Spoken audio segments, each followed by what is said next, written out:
When our ambassador to the aliens of the Donagh party system found out he was invited to be the guest of honor at their annual feast, he told his alien colleagues he was very nervous trying to come up with a good speech. Thankfully, they assured the ambassador that he needn't worry about it, and they merely wanted to have him there for dinner as a man of wisdom and good taste.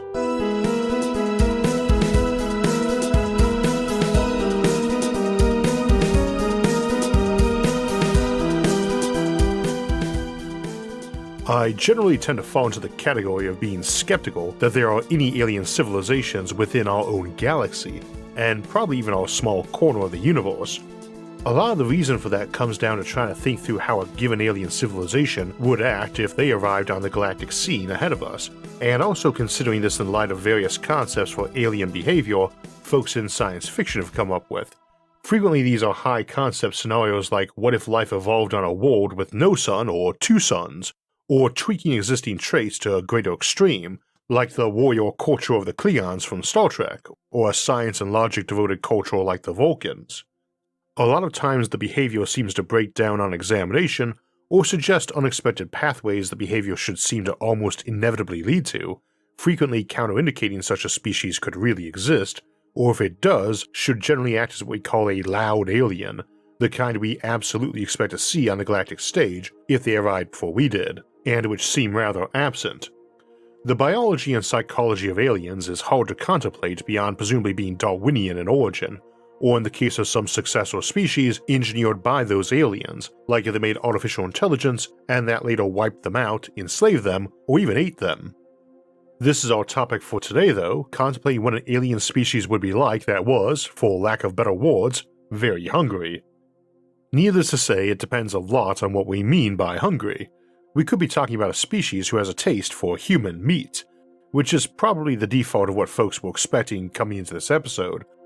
Or we might mean a species that's fast growing in numbers, or an individual body or entity and driven principally by a need for food production. That would be normal enough in nature, but I would go so far as to say that a lot of what separates advanced civilizations from natural species is a tendency to lean away from basic survival urges as their key motivation and impulse. But we could also get more metaphorical about hunger, or metaphysical for that matter. Civilizations that are driven to expand and gobble up their galaxy, or by an insatiable hunger for something else like knowledge, or euphoria-inducing drugs, or some vampiric race that sucks the life out of others in some physical or metaphorical way, or even some metaphysical soul eaters. Of course, this is SFIA, where episodes generally run around half an hour, so I think we can spend a little time on each of those options. So hit that like and subscribe button, grab a drink and a snack, and let's talk about hungry aliens. We may as well begin with the classic sci-fi case of aliens deciding they like to eat humans, and realistically there is no reason to think eating fellow sapient beings would be considered a big no-no out there among the stars. Cannibalism is ridiculously common in nature. It solves the dual problem of trying to get some food while eliminating competition for that food. In evolutionary terms, it's not tricky to have cannibalism, it's tricky getting the mutations that discourage that. Especially considering those new mutants without the cannibalism trait are likely to get eaten by their cannibalistic non-mutant siblings. However, the upside of not wanting to eat your own is that it does make social behavior a lot easier, but isn't actually necessary. Prairie dogs are an example of a cute cuddly mammal that's principally vegetarian and is not a lone wolf, but does engage in cannibalism. Same for hamsters, hedgehogs, pigs, and even occasionally rabbits. And it is way more common in other animal classes. Spiders and sharks are notorious for it, but even chickens, which are quite social but also not terribly nice to each other. It's also popped up in a lot of human cultures over the centuries. Plus, cannibalism is eating the same species, often actual siblings or other close relatives, but an alien wanting to take a bite out of you isn't even as closely related to you as you are to a hamburger, and that includes a vegan one. I don't tend to think aliens will be terribly obsessed with DNA, or whatever they use, in terms of their identity, same as we don't feel more kinship for random human skin cells someone shed as we do for a cat or dog. They are likely to love or hate us based on a lot of other traits, physical and mental and social, not just our genetic diagram compared to theirs. Nonetheless, the taboo on cannibalism in an evolutionary context is presumably about species survival, so we have no reason to assume it's universal, or that other civilizations out there in the universe would widen their taboo on eating themselves to include us, if they had such a taboo. This last weekend's Sci-Fi Sunday episode on hive worlds, which is basically a concept synonymous with dystopian civilizations, explored the big issue of where those megacities were getting all their food, and also their sheer enormity, and the recognition that while it isn't really logical to feed a person up from birth to eat them like cattle, it is also generally logical to recycle all your waste in the most efficient way possible, and you can draw your own correlations on where that leads a civilization, but odds are it means at least some civilizations go to a funeral both to sincerely mourn a lost relative and get a free meal. We can't really assume they have any fear of catching diseases from eating one another either.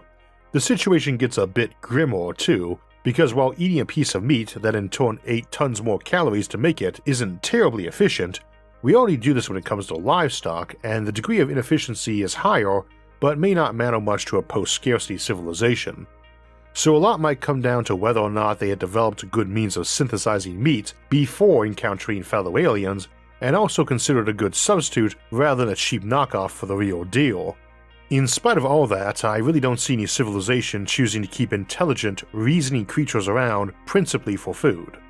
It is not efficient, and it is very dangerous. If you think having a bull running around is risky, and it certainly can be, it is still nothing on the trouble a human can cause, let alone billions of them kept around for snacks. For my part, I do tend to think certain core ethics like murder and theft are intrinsically wrong, but whether or not it is also hard to imagine a civilization long-lasting that didn't have that baked in. So too, empathy is a trait that is socially valuable to at least have a bit of, and trying to picture a civilization that actually enjoys eating intelligent aliens to the point of blowing vast amounts of effort and resources at keeping them as livestock instead of some synthetic version, even a VR version if they enjoy the hunt, just seems like something beyond crazy and evil. Which is easy enough to imagine in fiction, some over-the-top psycho-civilization, or even for some very powerful and solitary entity like the sorts of monstrous dark gods those fictional civilizations often worship, but it is very hard to imagine how these groups or entities would actually function without collapsing on themselves in short order. We almost have to contemplate a civilization that specifically views other intelligent life as fair game, but not so much each other, and this seems very likely to be the sort of opinion that causes schisms and fragmentation into various ideological camps, which in space colonization terms basically means rival neighboring civilizations, ones that presumably have relative technological parity to your own. This is a very key point to galactic colonization in a universe that doesn't seem to allow FTL, faster than light travel. Whether or not there were aliens in your corner of the galaxy when your civilization became spacefaring, after tens of thousands of years, as you colonize that region and start looking like more than a tiny dot on the galactic map, you are a diffuse sprawl of billions of worlds with centuries of time lag between communications. You are not unified, especially with all the divergence likely to be introduced by vast physical separation, genetic engineering, cybernetics, and adapting to life on different alien planets. There may not have been any aliens when you left your homeworld, or none within a million years of travel, but before very long there are plenty of aliens, and they are right on your border, and odds are many of them do not like you, especially if you are not very likable. And while ethics can vary, there isn't a lot of reason to think that your cousins would come if you asked for help against some alien aggressors or those seeking revenge if they also were nasty characters, unless it was to enjoy front row seats at your destruction, or lend a hand. Always one of those critical points, because while quite a few empires and mighty realms have been built or thrived while having some absolutely treacherous and villainous folks at the helm, and manning the oars, it has even more commonly been the case when that civilization was slamming into an iceberg. It's probably overly poetic to claim that evil is its own worst enemy and turns fratricidal. Nonetheless, internal feuding and everyone thinking they're all mutually contemptible people doesn't really sound like a recipe for stable and long-lasting mega-civilizations. I would argue that the implications of that are that any activity which would seem illogical, heinous, and not in any major way beneficial should have a half-life in a large and non-unified civilization, as there's bound to be folks occasionally noting that the activity is incredibly wasteful, probably evil, and serves no good end, and that generally would provoke folks to push against, while even many of those who personally like it would defend it weakly or come out against it, and over time erode the behavior down. That might just be my often noted optimism, of course. Now, we can't argue that for the case of eating people, or alien people, as we can't assume they don't have any physical need for sustenance derived from an animal not native to their homeworld, and even if they really wanted to, they ought to be able to use some mix of cloning or synthetic meat growing and VR or other brain augmentation or tweaks to eliminate any real need to go for the original and 100% natural free-range human. That might shift if we're throwing more metaphysical or supernatural scenarios on the table, of course. But what about the alternative case where they just happen to be hungry? Which is to say their civilization is consuming resources faster than they are renewing them, and in a very short-term and unstable way. This one would actually seem really easy to contemplate, as you could make a very good case it was the default state of humanity and every living organism. We have to contemplate in a no FTL case, which is where sci-fi can kinda trick us. Invading another solar system to take their stuff and increase your own numbers as a result, or longevity, has some major and maybe insurmountable issues with it. Humans are not super fast at reproduction. It's not hard to imagine an intelligent species could do a lot better than our growth rates. It also isn't hard to imagine human subgroups opting to go for ultra-big families, especially in a space colonization era, or accessing technologies like cloning and artificial intelligence to raise their kids.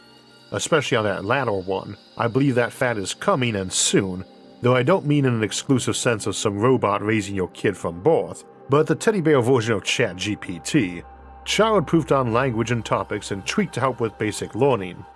That is right around the corner, and probably one of those inventions that whoever pulls it off convincingly first will be raking cash in like it grew on trees and was autumn in the forest. Point being though that while at the moment we seem to be curbing our growth compared to the explosion we had in the 20th century, quadrupling the human population in 100 years, a lot of that is a mix of fear of overpopulation and scarcity mixed with people wanting to start families later and keep them smaller so as not to impinge on other life pursuits, and the goal of technology is to allow folks to have their cake and eat it too. So if you're in a situation where folks feel like they can comfortably expand their numbers, that's probably what's going to happen. That's the first condition of the Dyson dilemma of the Fermi paradox we've discussed since episode 1 of this show, and the term comfortably has never been limited to simply having some extra resources at hand.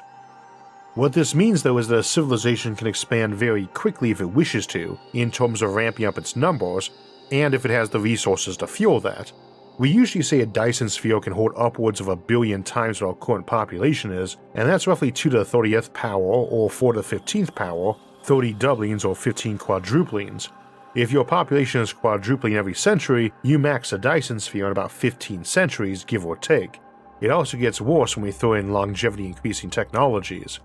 For a little context here, if that civilization is capable of warp driving around the galaxy Star Trek style, it would fill up all the reasonably terraformable planets in the same time, and hit K3 status of turning every star into a Dyson swarm sometime around the year 5000 AD. And even if we're only doubling every 1,000 years, that's really only pushing this back to 60,000 AD. This is why every Fermi paradox solution has to find some way of sabotaging this scenario if it includes FTL as a possibility. It's still a big issue in a no FTL universe, but the dynamics shift, as you can't actually export your surplus population off fast enough for that home solar system to support that sort of growth, unless you intentionally shift to matching your surplus population growth with whatever you can sustain in terms of shipping people to other stars. Moreover, a century is a very plausible timetable to reach another star and establish some sort of community, and you could easily quadruple your colonists on that ship or fleet in that time too. There's lots of free time to have kids and raise them during that voyage. Nor can you really be sending out waves of conquering invaders, as while amusingly, you could breed, grow, or train your invasion force en route from a smaller initial supply, your target system needs to be significantly weaker than your invasion force, or it is going to have your entire multi-century trip to grow its numbers and build guns and star fortresses, or build self-replicating automated guns and star fortresses that can rapidly grow and just murder the incoming fleet. You can do multi-generational invasions from solar system to solar system, but it tends to imply moving walls of civilizations that have actively colonized their Oort cloud in deep space. So the border isn't light years deep, just light hours. You also have quite a logistical nightmare doing this stuff with years or even centuries of travel time and comm lag, and even if you have multiple star systems involved in the effort, it probably isn't many, and they're not likely to be terribly well coordinated, which is an understatement, as a multi-year time lag on exchanging information and orders would probably literally qualify as the least coordinated military offensive in history. For me, it summons the image of someone with a Ouija board claiming to have instant communications to home fleet, and probably producing better strategic results than anyone waiting for actual orders from home, which is why you really only have the slow and super colonized Ort-to-Ort cloud crawl attack option, as their lag is more normal, hours or days of lag between major theaters, maybe weeks, not decades. So the point is that your civilizations here have to have come to terms with exponential growth in some fashion at this point. It is not that they won't want more resources, they just aren't likely to think that locust approach is a good one, as you're essentially in a situation where everybody has insecticide. It doesn't take much more technology than we already have to say to an incoming invader, we have laced every asteroid and other celestial body with large pockets of self-replicators. If we trigger them, it's going to set off a scorched earth strategy where they will begin to just make guns and battleships and more of themselves until we say stop, you go away, or every last bit of resources is used up, meaning you will come out in the red on this ploy even if you win. In which case your options switch over to the diplomatic or reasoned ones, which is not to say benevolent or fair, just that the actors in this scenario are not able to operate on a ravenous, mindless, hungry approach but have to be more nuanced.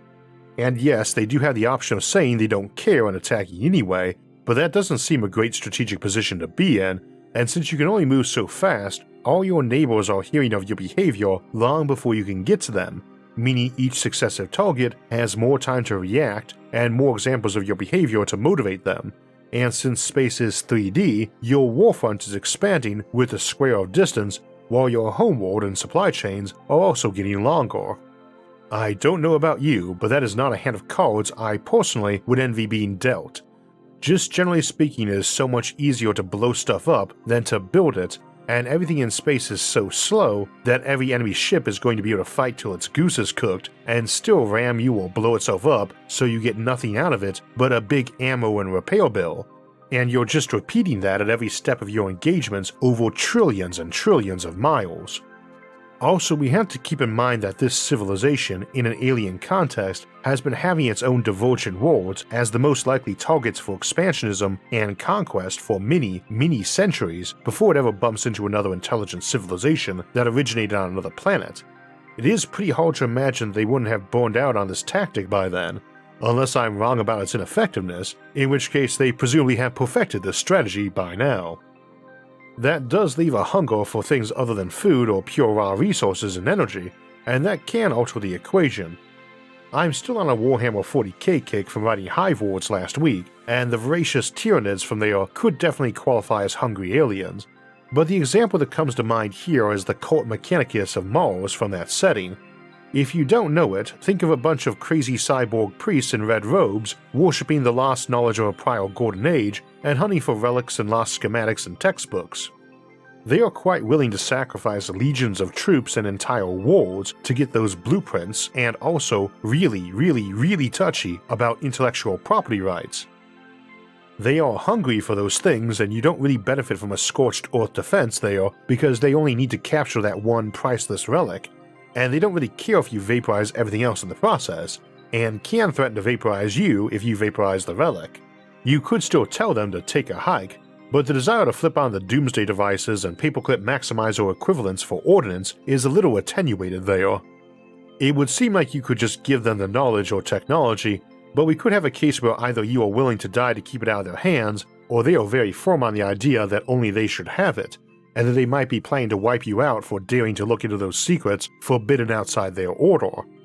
Which again makes for some great fiction, but there's no realism to losing valuable knowledge in a digital civilization. Plus, in spite of how popular it is to say otherwise in fiction, it is stupidly easy to reinvent technologies and sciences from any existing examples, even really damaged ones. Knowledge need not be the only hunger, as we can certainly have the quest for the Holy Grail scenarios, or to use another sci-fi example from the Babylon 5 spin-off series Crusade, where they are in a desperate rush to search all sorts of abandoned and extinct worlds for a cure to a bioweapon deployed against Earth by a vicious and ancient civilization. And again, this has some realism problems, as we have to consider why deserted and wrecked worlds weren't long since recolonized, and all their secrets either recovered or wrecked in the process, and why any of them would have superior technology to what was already around. There is actually a good in-universe reason for that in Babylon 5, though not one that holds up to scrupulous realism either. Nonetheless, we can imagine lots of cases of this sort of hunger, from a simple desire for colony world citizens to pilgrimage back to their homeworld, possibly militantly so, to a desire for sharing art and entertainment or history, or knowledge of astronomical observations. Each case is entirely different, and we risk watering the concept down to simply be interchangeable with the term motivation.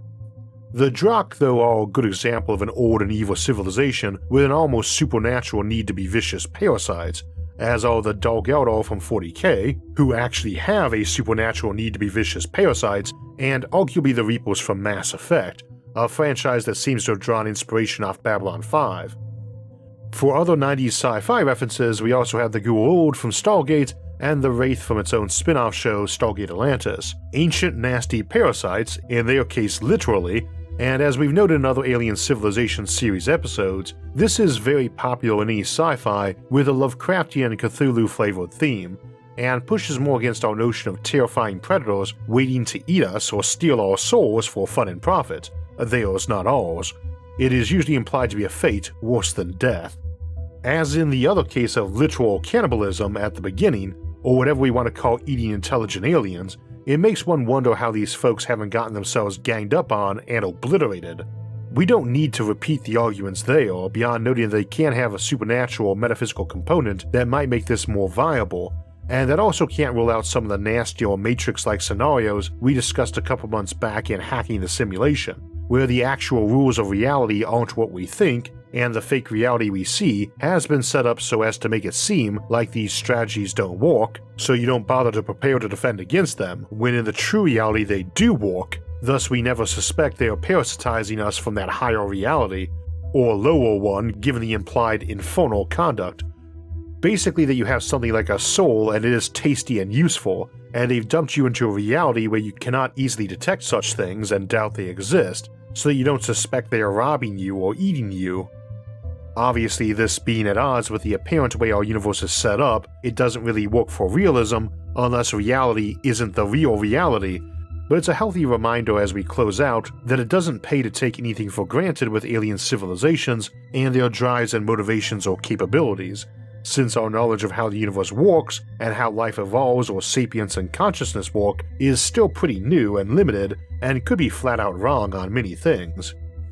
That might be seen as a bit of a cop-out if aliens do arrive and want to invite us to dinner, but honestly I'm not really worried about anyone accusing me of hedging my bets if that happens. That is the advantage of being a techno-optimist about humanity's future. If you're wrong, nobody's really around and in a position to point out your errors. In this case, everyone, including myself, would presumably be too focused on staying off the dessert menu.